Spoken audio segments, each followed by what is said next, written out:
Assalamualaikum warahmatullahi wabarakatuh. Salam. Selamat pagi, semangat pagi pokoknya. Ya.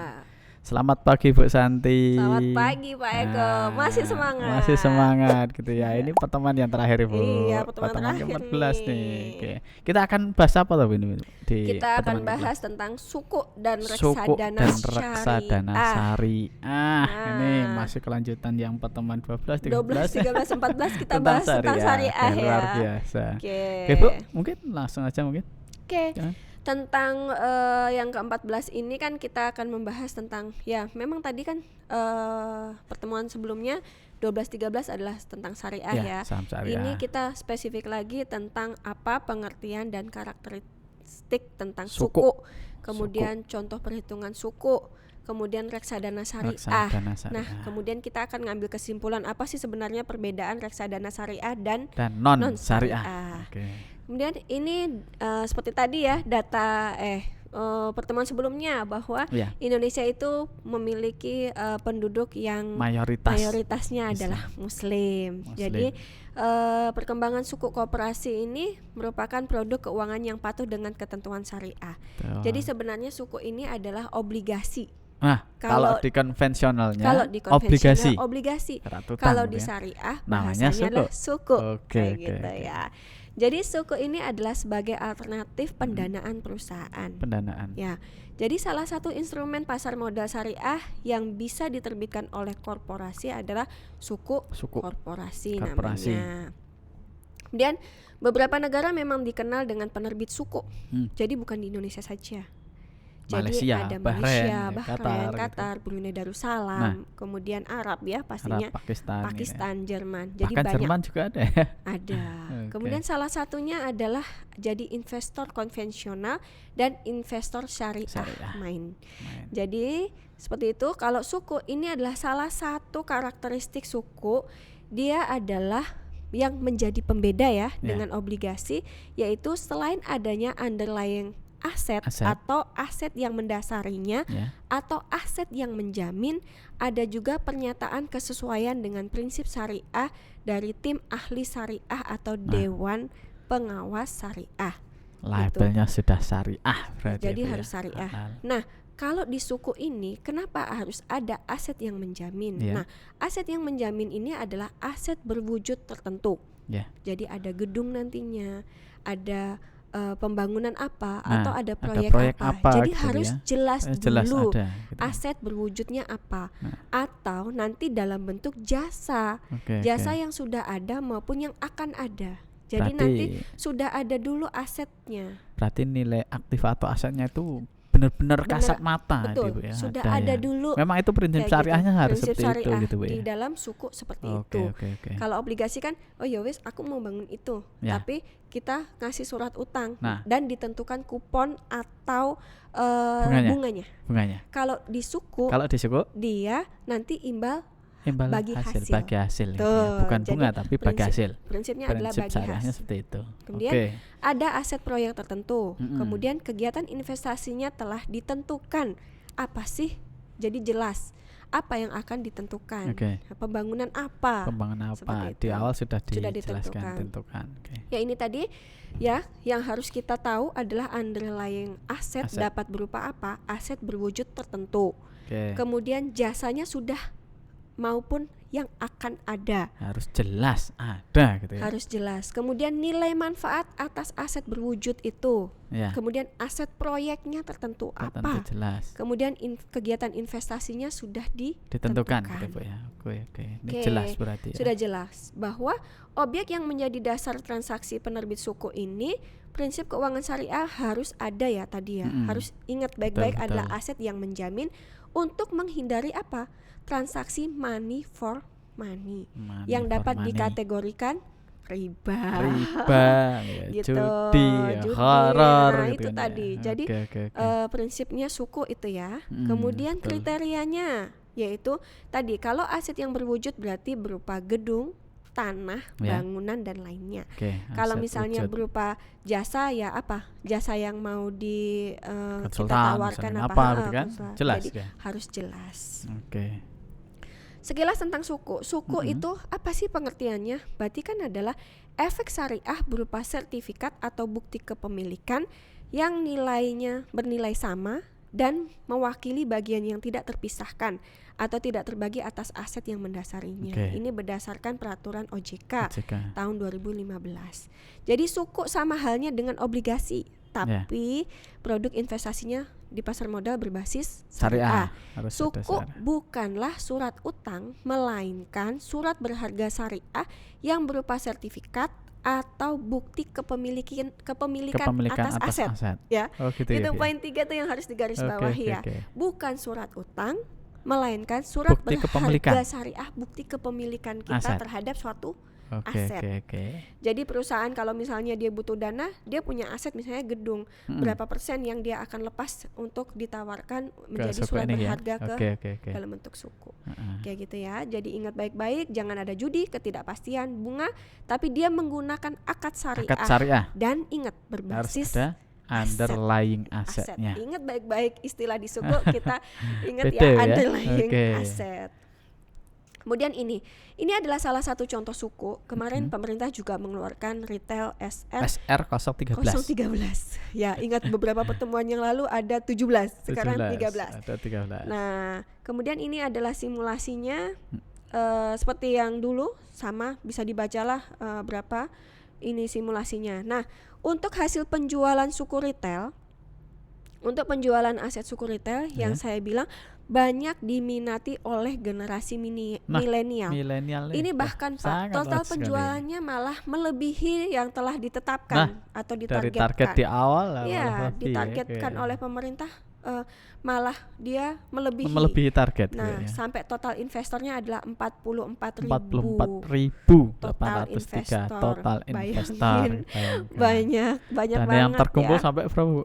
25 apa ini? 5 triliun. Sampai bacanya ya 25 triliun. Hasil penjualan suku retail. Nah, ini berdasarkan data ini adalah generasi milenial paling banyak. Nah, luar biasa nih. 36,59%. Coba. Berarti belum tentu ya Bu ya. Ada apa namanya? Generasi muda ini dananya belum punya banyak nih. Ternyata tapi di sini tetap banyak Pak. Malah justru banyak ya. Justru banyak. Terus kemudian di sini yang kedua adalah generasi X. Generasi X itu di usia 40 sampai 54 tahun. Itu wajar ya Pak ya kalau seperti itu ya. Tapi di generasi milenial ini 19 sampai 39 tahun dia sudah mulai paham ini. Dia sudah memilih suku untuk untuk berinvestasi. Kemudian beberapa aspek yang mempengaruhi keberhasilan penjualan yaitu imbalan yang masih cukup menarik, kemudian proses pembeliannya mudah, produk investasinya aman, terus inovasi kegiatan marketingnya secara virtual kan. Sekarang kan banyak virtual ya, tidak langsung. Generasi milenial yang sering ini ya. Generasi milenial banyak yang akses. Nah, makanya dia sangat tepat lah memilih ini. Sinergi yang baik dengan tim Kemenq tadi, Kementerian Keuangan dengan mitra distribusi. Jadi dia kerjasama yang baik. Kemudian ini sebaran alokasinya itu adalah sudah ketahuan Pak, tadi yang saya bilang kan aset yang berwujud tadi sudah ketahuan dia untuk proyek jalan dan jembatan, proyek sumber daya air, transportasi, untuk pendidikan juga. Terus untuk ada keagamaan juga keagamaan. Ya, karena ini tadi berbasis syariah. Taman nasional dan lab. Jadi sudah jelas berapa aset berwujudnya sudah jelas aset berwujudnya apa yang akan dibangun. Seperti itu ya. Ingat baik-baik tadi suku itu istilahnya dari obligasi, cuman ada bedanya, ada underlying aset. Ya, surat kepemilikan aset gitu ya. Kita lanjutkan kepada reksadana syariah. Sedikit kita mengenal tadi, kalau pertemuan yang lalu bahwa reksadana itu dikelola sama manajer investasi, ini sama juga, hanya tadi prinsipnya harus prinsip syariah gitu ya. Itu yang harus digarisbawahi. Nah, ini adalah bedanya, bahwa dikelola dengan prinsip syariah, ini dikelola tanpa memperhatikan prinsip syariah. Kemudian investasi hanya pada efek syariah yang diperbolehkan. Ini seluruh efek. Jadi kalau non syariah seluruh efek diperbolehkan. Ya. Apa aja boleh. Kemudian ini mekanisme kalau di syariah berarti mekanisme pembersihan hartanya non halal. Kemudian kalau di non syariah tidak menggunakan konsep pembersihan harta. Kayak gitu. Kemudian reksadana syariah ini dikelola oleh manajer investasi yang profesional dan mengerti kegiatan yang dilarang berdasarkan prinsip syariah. Kemudian non syariah dikelola oleh manajer investasi yang profesional. Jadi udah pada prinsipnya adalah prinsip syariah semuanya ya. Yang reksadana syariah itu ya. Skemanya seperti ini. Reksadana syariah dari investor, dia menguasakan atau mewakilkan. Ingat, reksadana ada manajer investasi. Jadi mewakilkan ya, ada akad atau wakalah. Jadi wakalah. Jadi istilahnya Islami ya. Kemudian ada manajer investasi yang bekerja sama dengan bank kustodian. Kemudian dia investasikan reksadananya kemana? Saham syariah, sukuk koperasi, sukuk negara. Kemudian instrumen pasar uangnya syariah dan efek dan syariah lainnya. Produk-produk syariah. Syariah ini sebenarnya namanya sama. Ingat penjelasan yang pertemuan dulu bahwa ada reksadana saham, campuran, pendapatan tetap, pasar uang, ini juga sama, tapi basisnya adalah syariah. Jadi ya basisnya syariah ya, harus diingat.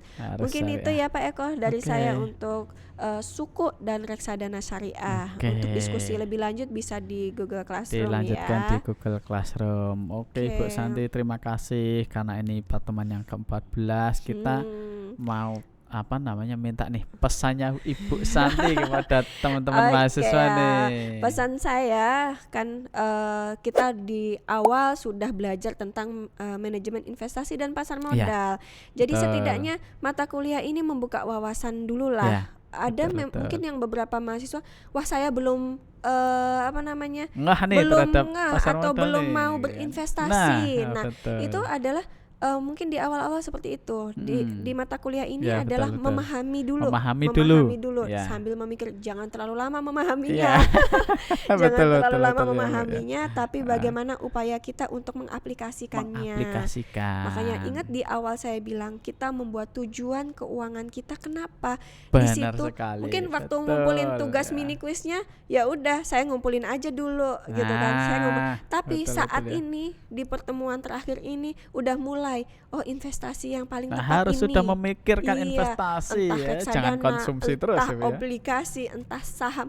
Yang saya bilang saham yang paling kita pakai lah, kita gunakan sehari-hari apa? Mosok kita pakai tapi familiar kita dengan kehidupan kita gitu. Kita pakai tapi kita nggak punya sahamnya. Wah, kan sangat disayangkan. Jadi mulailah dari sedikit, lama-lama akan terbiasa dengan prinsip kehati-hatian dalam memilih, dalam mempelajari ini tepat atau tidak buat saya, cocok tidak buat saya.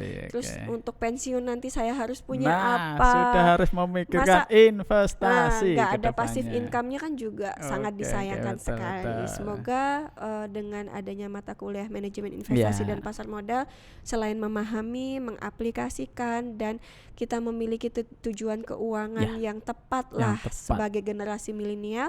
Dan siap-siap, ingat baik-baik, generasi sandwich. Kalau kita harus siap-siap itu nanti, kalaupun terjadi. Tapi kalau tidak ya cobalah kita mana yang tepat buat kita. Kayak gitu ya Pak Eko. Terima kasih Bu Santi, teman-teman mahasiswa semuanya. Karena ini pertemuan yang terakhir, tentunya kita akan lanjutkan di GCR Bu ya. Ya, kita lanjut di Google Classroom ya. Silahkan tanyakan lebih banyak di sana, diskusikan di sana lebih apa banyak. Yang belum diketahui, mungkin sudah akses kemana-mana tapi nggak ngerti juga, bisa tanya. Bisa tanyakan di sana. Ke Pak Eko atau ke saya. Ahlinya Ibu Santi. Sama-sama kita. Oke, terima kasih banyak Ibu Santi dan teman-teman. Kita lanjutkan nanti di GCR ya Bu ya. Terima kasih. Pertemuan terakhir, banyak salah kata ataupun apapun yang menjadi tidak berkenan, kami mohon maaf yang sebesar-besarnya. Terima kasih. Kita akhiri Bu. Assalamualaikum warahmatullahi wabarakatuh.